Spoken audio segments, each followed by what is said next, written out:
Posted by you/patient somewhere 86. Throwaway as my husband knows my Reddit. I, 34F, have been with Ken, not his real name, 37M, since I was 16. We met in school, as he was my brother's friend. We have been married for 10 years, have a 2-year-old son, and one on the way. Ken has always been my person, the one I can't picture life without, and I honestly can't remember not loving him. I grew up with him, he's my everything. Unfortunately, Ken has this issue where he takes on everyone else's feelings deeply. I'm not saying it's a bad thing, but recently his best friend of 20 years found out that his wife has been cheating on him, and none of their children are his. Obviously, his friend is devastated and is staying in our guest room. He's a nice guy, life just has him down right now. He's started the process of divorce. The more time Ken spends with his friend, the more depressed and distant he's become. Our mornings used to start with me waking up at 6 a.m. with our son, making breakfast, and then, around 8 a.m., waking Ken up with coffee and some breakfast before dropping our little one off at nursery and going to work. Ken works from home most days, only going into the office on Mondays. I'd give him his coffee, he'd give me a kiss, and I'd head off on my happy little way. After work, I'd pick up our son and go home, where Ken would usually be making tea. I'd clean up afterward while he bathed our son and put him to bed. I thought this was life. It might sound boring to some, but it was my life, and I loved it. Our house was filled with love. We'd spend our nights cuddling, talking, and watching movies. We'd have date night once a month, take our son out together on Saturdays, and visit family or host friends on Sundays. You get the picture, I'm rambling, sorry. Anyway, for the past month, things have been changing. Ken is more depressed. I make him coffee in the morning and just get a mumbled thanks. I come home from work, and he and his friend are in the living room watching sports. Now, I'm the one making tea and bathing our son. Neither of them will barely talk to me. We don't go out on weekends together anymore. I feel like a single parent. I've tried talking to Ken about it, but I only get one-word answers. Then he stays up until about 1 a.m., which I know isn't super late, but I'm passed out by then. I'm exhausted, alone, and pregnant. I miss my husband. Yesterday, I came home from work, and you know when something just doesn't feel right? I went to find Ken to see what he was doing since his friend wasn't in the house, but Ken's car was. He was in his office looking up DNA kits for our son. I asked him why, and his response was, well, I just want to make sure all the kids are mine before I continue looking after them, as I'm not free childcare. This broke me. When I say I'm devastated, it's an understatement. If he thinks I've cheated on him, then surely the trust is gone. Is there any going back? Am I just being pregnant and hormonal? Would I be extreme for considering divorce? I could put the papers in an envelope with the results of the DNA test. I think I'm going to go cry in bed now. I had to take the day off work because I feel like I've just been gut punched. Update 11 hours later. Hello Reddit. Well, after my post earlier this afternoon, I cried and then read all your lovely comments. I couldn't be more grateful. I think posting about it here really helps for some reason. It's weird how telling complete strangers that I'm struggling with life seems to help. So, after my pity party, which couldn't last long due to being a parent, I called my stepmom and dad. My mom died when I was 10. They are coming to stay with me on Friday.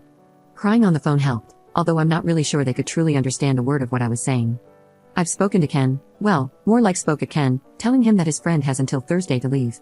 I'm not a monster and can't just tell him to leave at the drop of a hat. I've also told Ken he needs to leave too. While yes, I could go to my dad's house, I don't want to disrupt my little one more than necessary, and all the things for my baby are here too. Especially since I'm 8 months along, it just seems stupid for me to be the one to leave. I've made it a point not to emphasize that it's my house either. I'm trying to be calm and sensible.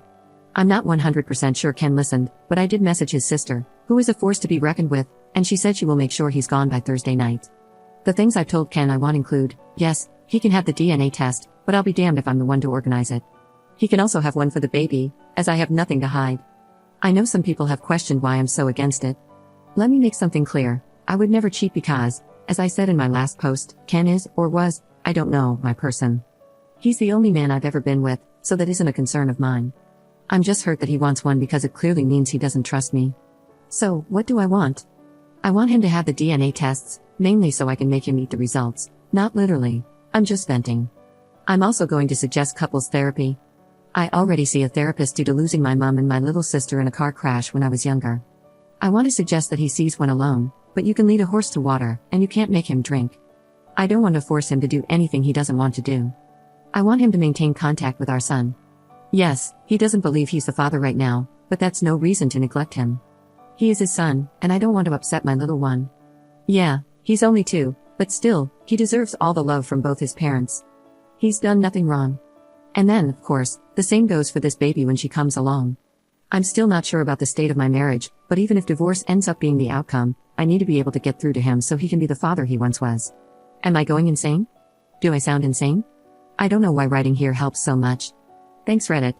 Second update 6 days later. Hello again. I don't know how to update posts, so I just had to make another one. Following my 2 other posts, I will answer some questions. Yes, it is my house. It was left to me when my mom died. I have lived here all my life. I didn't move out because I have a child and one on the way, so why should I be the one to leave? I understand that some people believe I was wrong for asking him to leave, but as I was heavily pregnant, have a toddler, and it's my house, I wasn't about to leave. Yes, he could have stayed, but have you tried living with someone who just wants to argue or not talk at all? I'd prefer my child not to live in that environment, thank you. At the end of the day, I'm a mother first and a wife second. If you think that's harsh, then I don't know what to tell you. My children come first, period. Well, Ken's friend did leave the day I told him he had until Thursday. He wasn't happy about it and shouted some insults at me, which was amazing, not really. Ken's sister came and picked him up. I wish I could tell you what she said, but she didn't say anything in front of me, she just kept giving Ken death stares. We did get the DNA test for the little one, and Ken is the father, obviously. Ken somehow thinks I intercepted the results, even though I wasn't the one who handled them, so he's clearly lost his mind. My dad came over, and while I was making tea, my waters broke. My little girl is here, she's healthy and happy. She was 9 pounds 8 ounces, so there's no concern about anything with her. I'm now a mom of 2. I'm home now, and Ken has been to see his baby girl. However, since she hasn't had a DNA test, he's disagreeing that she's his because his family doesn't have many girls, yet he has a sister, so I just rolled my eyes. I don't really know where to go from here. Ken is refusing therapy, saying there's nothing wrong with him or his brain. I beg to differ. He wants to get another DNA test for our boy but won't tell me when or where, so I can't interfere. Maybe one day, he will come to his senses. My dad and stepmom are staying with me for a while to help me with the babies. I'd like to say I'm okay, but honestly, my emotions are all over the place, and I don't know which way is up. Ken's sister visits the babies, and we have an unspoken rule that we don't talk about Ken, apart from when our son asks about him. I wish this were the kind of update where he got the results, realized how much of an idiot he's been, and we moved on, but sadly, that's not the case. I can't dwell on it too much, I just have to take things one day at a time.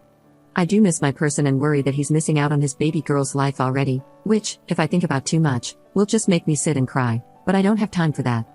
As always, thanks for listening to me rant. I might update if anything else happens in my life. Right now, I'm still left wondering if I'm doing the right thing here. Is there anything I could do differently? Why are my kids so hard for him to accept all of a sudden? Third update 10 days later. Hello again, Reddit. Things have been bizarre, but now I have closure. I know what's happened to my marriage. I know what scum Ken really is. He's not my person and never truly was. So now I just want to divorce him, cut my losses, and move on with my life.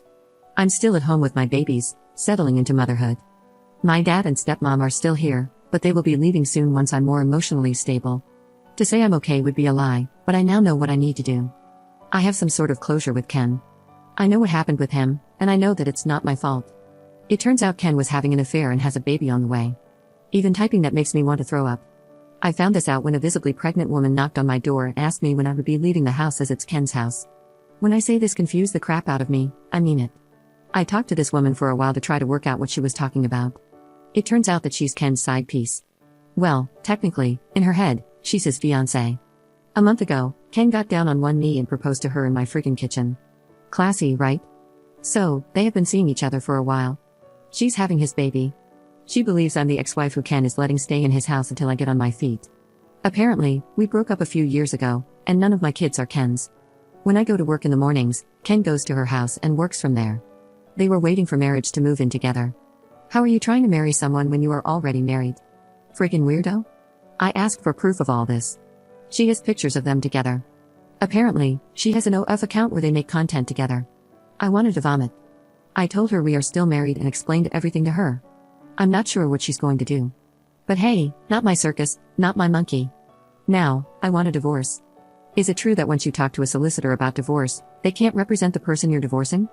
I want to go around our town and meet with as many solicitors as possible since the first hour is free, so that he has a very hard time getting representation. Is that too petty? The house is in my name only and is protected, so there's no way he can take it. I have all my money, and we do have a joint account, but that's just what we put our share of household bills in. I haven't spoken directly with Ken. His family has completely cut him off, and he's been kicked out of his sister's house. To all those people who were concerned about him having a tumor or something wrong with his brain, I really don't think that's the case. I think his actions just caught up to him, as his lies were going to come out once his baby was born. I think that's what happened. He got backed into a corner and tried to fight his way out. Through the divorce process, I will get the court to do DNA testing so he has proof for both. Even if he chooses not to believe it. I'm mentally exhausted from all of this and am left wondering how I didn't notice. Might have to go for an eye test.